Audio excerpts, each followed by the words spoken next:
Excelentíssimo senhor presidente, ministro Luiz Roberto Barroso, excelentíssimo relator, ministro Alexandre de Moraes, excelentíssima senhora ministra Carmen Lúcia, excelentíssimos senhores ministros Dias Toffoli, Luiz Fux, Edson Fachin, Nunes Marques, André Mendonça e Cristiano Zanin.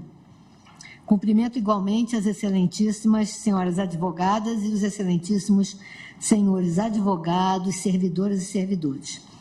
Nas ações diretas em julgamento, examina-se a constitucionalidade formal e material do parágrafo 15 do artigo 32 da Lei 12.485, na redação conferida pela Lei 14.173 de 2021, lei esta que resultou da conversão da medida provisória 1018/2020.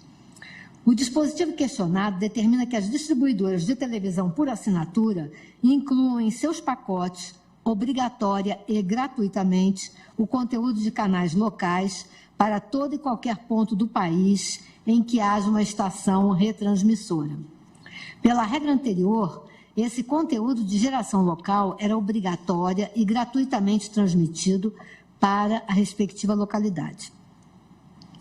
Em ambas as ações, os requerentes sustentam inconstitucionalidade formal do dispositivo, com base em dois argumentos: impertinência temática entre a medida provisória 1018/2020 e a emenda parlamentar que veio incluir a alteração do parágrafo 15 do artigo 32 no projeto de lei de conversão, e violação à limitação material veiculada no artigo 2º da emenda constitucional 8 de 95 e no artigo 246 da Constituição Federal.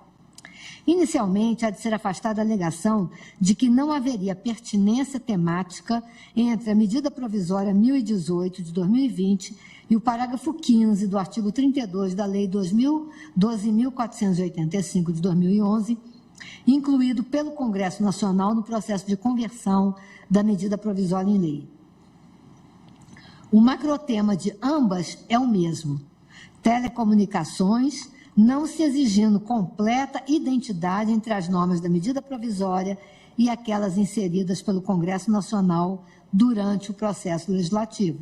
E mais, ambas buscam a expansão dos serviços de telecomunicações em benefício do cidadão usuário e maior equalização das normas relativas às diferentes plataformas de prestação de um mesmo serviço: TV por assinatura, via satélite e via cabo. Assim, há de se reconhecer a pertinência temática entre o texto originário da medida provisória 1018/2020 e a nova redação do artigo 32, parágrafo 15, da Lei 12.485/2011. Já no que diz respeito à alegada violação do artigo 2º da Emenda Constitucional 8 de 95 e do artigo 246 da Constituição Federal, tem razão os requerentes. Pela matéria que veicula, o dispositivo impugnado afronta os mencionados dispositivos que vedam a edição de medida provisória sobre o regime jurídico das telecomunicações. Em sua redação originária, o inciso 11 do artigo 21 da Constituição Federal dispunha competir à União explorar, direta ou mediante concessão à empresa, sob controle acionário estatal, os serviços de telecomunicações. Veio, então, a Emenda Constitucional 8, de 15 de agosto de 95, e permitiu que esses mesmos serviços fossem prestados mediante concessão, permissão ou autorização a empresas privadas. O legislador constituinte, reformador, também previu que a lei disporia sobre a organização dos serviços, criação de órgão regulador e outros aspectos institucionais. Nesse cenário, o parágrafo 2º da Emenda Constitucional 8 de 95 teve o propósito de evitar alterações bruscas no quadro regulatório, vedando-se a alteração de regras sobre a matéria por medida provisória, com o propósito de que as empresas privadas tivessem a previsibilidade adequada para fazerem os investimentos necessários à expansão e modernização dos serviços de telecomunicações. O artigo 32, parágrafo 15 da Lei 12.485 de 2011 fez exatamente isso.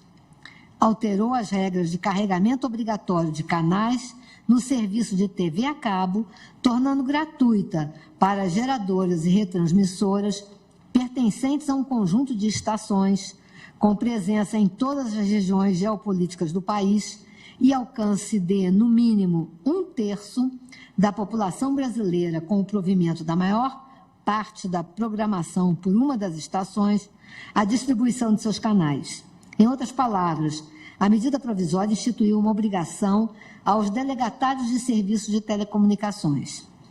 A conformação constitucional da medida provisória, vigência imediata e rito célere de tramitação no Congresso Nacional, não se afina com a necessária previsibilidade das regras regulamentadoras desse serviço. Daí o porquê da expressa vedação do artigo 2º da Emenda Constitucional 8 de 95.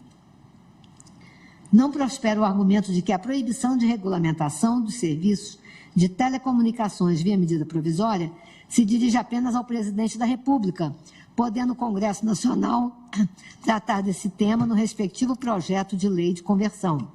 O processo legislativo de apreciação das medidas provisórias é substancialmente diferente do processo ordinário.